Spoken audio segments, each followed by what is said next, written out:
रावण, तुम चाहो तो मैं तुम्हें जयमाला दे सकता हूँ। इसलिए जाते ही मृत्यु के गले में पहना देना। शनिदेव!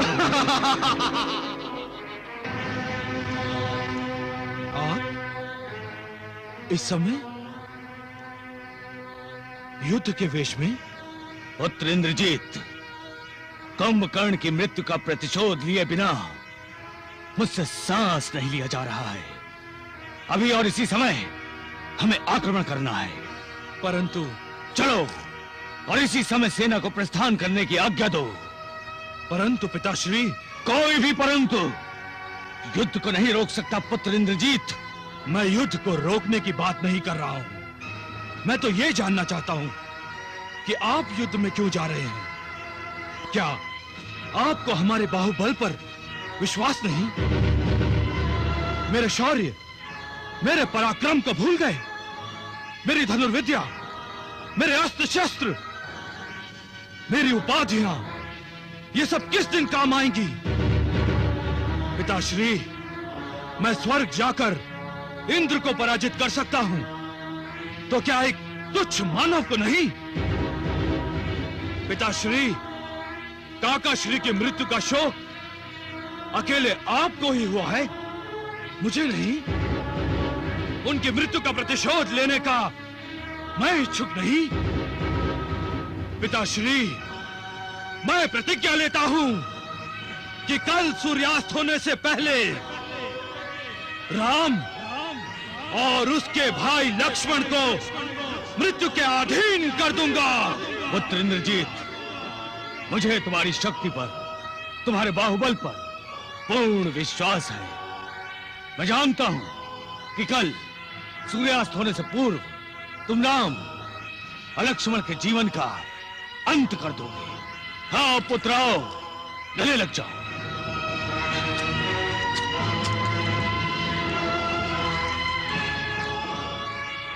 विजय भाव, विजय भाव पुत्र।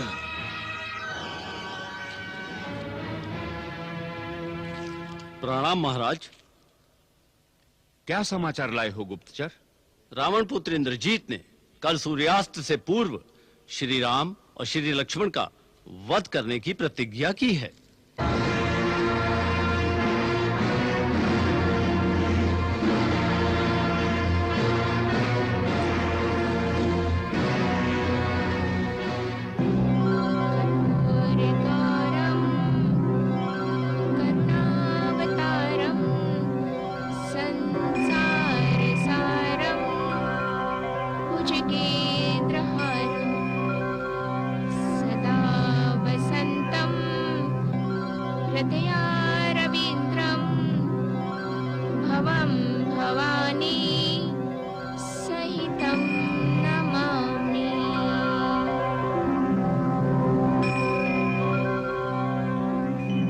मेरे स्वामी इंद्रजीत को युद्ध में विजय प्रदान कीजिए महादेव।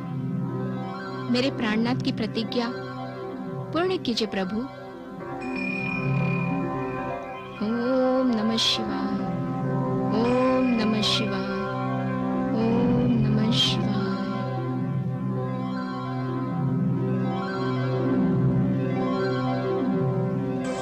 नारायण नारायण।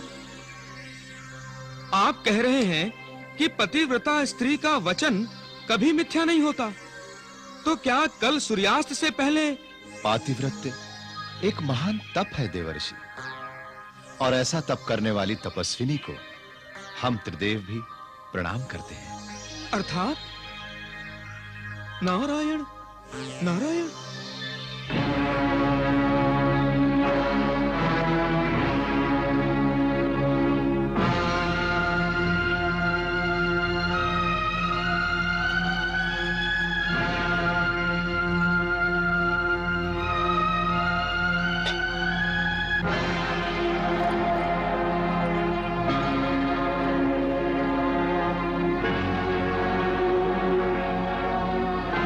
प्रतिज्ञा पूरी करके लौटिए स्वामी।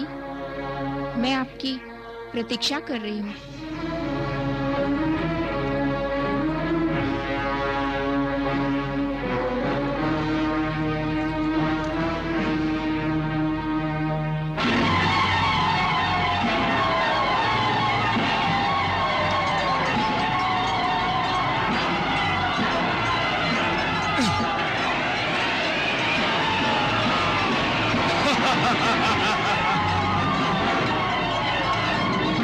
इंद्रजीत, मैं तुझे चुनौती दे रहा हूं। मुझसे आकर युद्ध करो। युद्ध करते समय युद्ध करते हैं वानर, बातें नहीं करते। संभाल अपने आप को।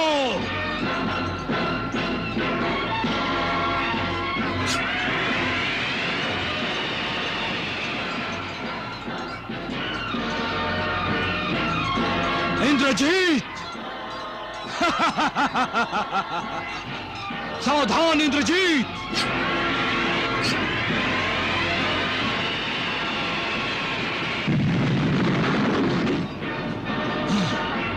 इंद्रजीत, संभालो मेरे बाणों के प्रहार को।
हम तुम्हें एक शुभ समाचार देने आए हैं सुंदरी।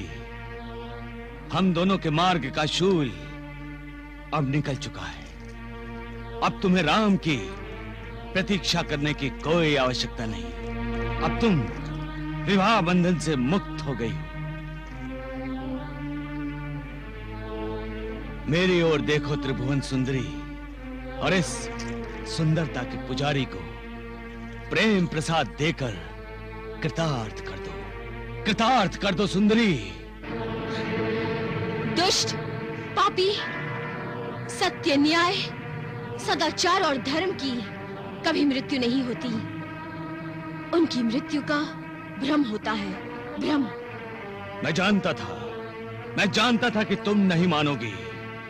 इसीलिए मैं अपने साथ विमान लाया हूं। तुम मेरे साथ इसी क्षण रणभूमि में चलो और अपनी आंखों से राम का मृत शरीर देखो। कोई आवश्यकता नहीं है। मुझे ज्ञात है, कभी अधर्म और असत्य प्रबल हो जाते हैं और कभी धर्म और सत्य मृत समान हो जाते हैं, परंतु मृत कभी नहीं होते, कभी नहीं। जिस दिन सत्य की मृत्यु हो जाएगी, उस दिन संसार का विनाश हो जाएगा, विनाश। और तुम सुन लो, जिस दिन धर्म और सत्य मृत्यु समान हो जाते हैं, तब भगवान स्वयं प्रकट होकर उन्हें संजीवनी प्रदान करते हैं और उनका रूप पहले से अधिक बलशाली होकर तुम जैसे अधर्मियों का विनाश करता है, विनाश। अच्छा, ओहो, तो तुम ये समझ रही हो कि तुम्हारे राम को जीवित करने के लिए कोई भगवान आएगा? हाँ, वो आएंगे। अच्छा, तो सुंदरी वो किस रूप में आएगा?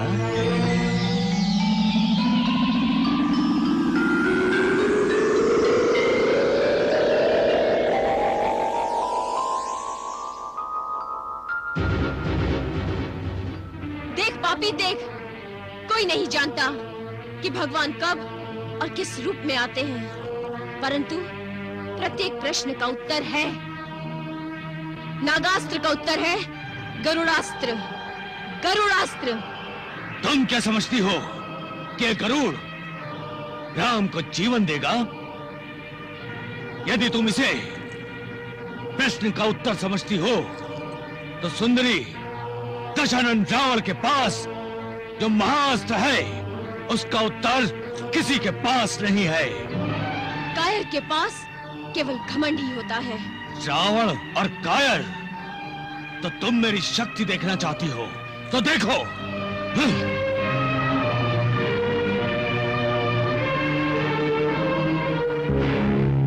नारायण नारायण। हे त्रिदेवो, ये शक्ति तो साक्षात शिव शंकर ने रावण को प्रदान की है। यदि इस शक्ति का प्रयोग हुआ भगवान, तो गरुड़ तो गए सीधे यमलोक।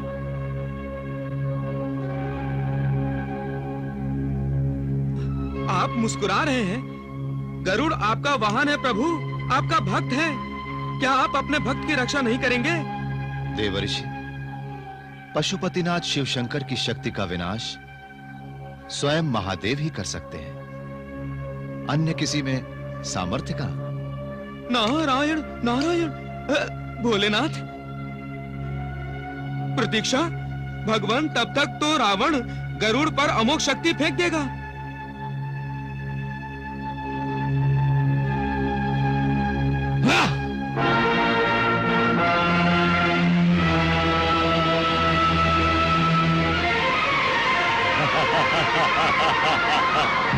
नारायण नारायण। हे त्रिदेवो, क्या प्रभु का श्री राम अवतार व्यर्थ ही जाएगा? क्यों घबरा रहे हैं देवर्षि? शक्ति का उत्तर स्वयं शक्ति ही देंगी। कौन? किस शक्ति की बात कर रहे हैं प्रभु?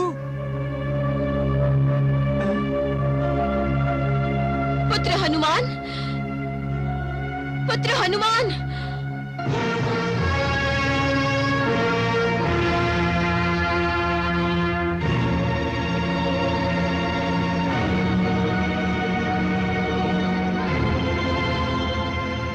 अमोघ शक्ति साक्षात देवाधिदेव महाशंकर की है।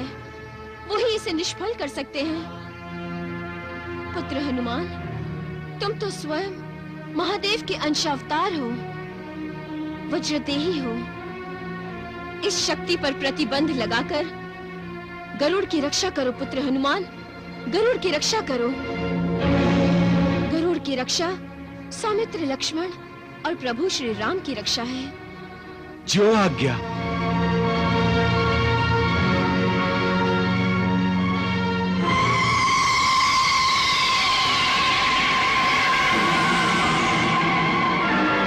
जय श्री राम।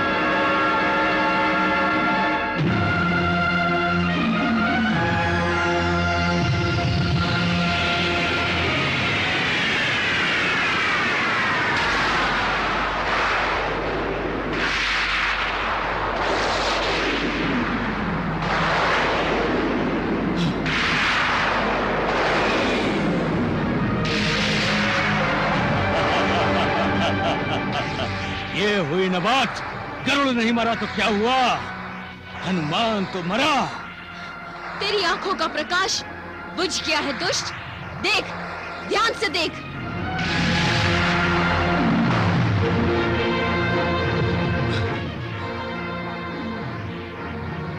मैंने आपकी आज्ञा का पालन किया है माता।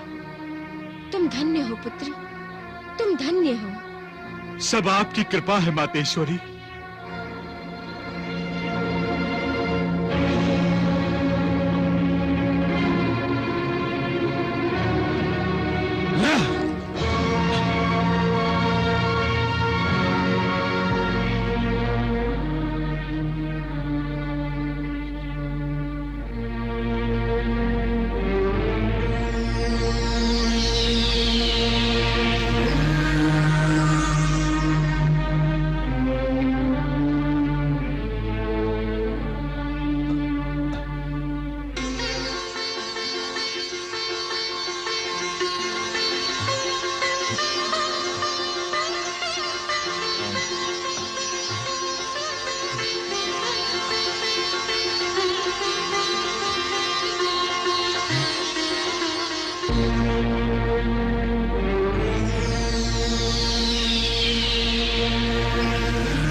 जय घोष क्यों?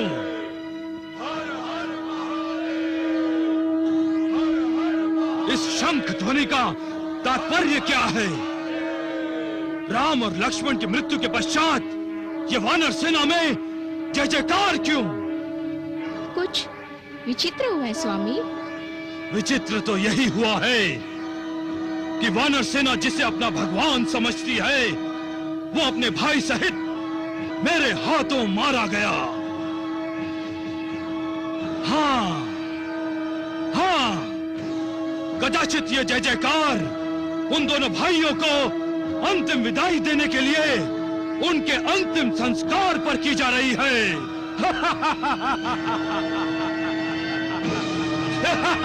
युवराज की जय हो। प्रणाम युवराज, प्रणाम युवरागी। गुप्तचर आपसे मिलने की आज्ञा चाहता है। उसे हमारे कक्ष में भेज दो। जो आज्ञा।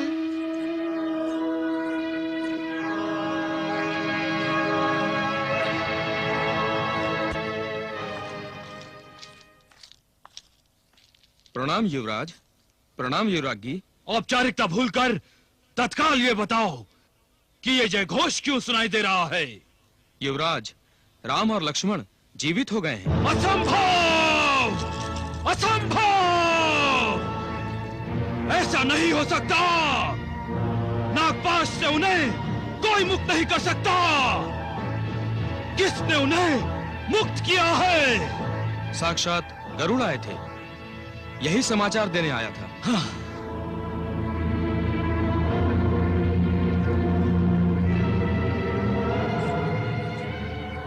स्वामी, आज मैंने जीवित रहने का अधिकार खो दिया है सुलोचना। ये आप क्या कह रहे हैं स्वामी? आज मेरे शौर्य का, मेरे पराक्रम का, मेरे अस्त्र शस्त्रों का अपमान हुआ है। मैं अपनी प्रतिज्ञा पूरी नहीं कर सका। राम और लक्ष्मण के जीवित होने का अर्थ है मेरी प्रतिज्ञा का भंग होना। आज मैं पिताश्री को मुंह नहीं दिखा सकता। मैं जीवित नहीं रहूंगा। मैं जीवित नहीं रहूंगा। प्राणनाथ, ये आप क्या करने जा रहे हैं?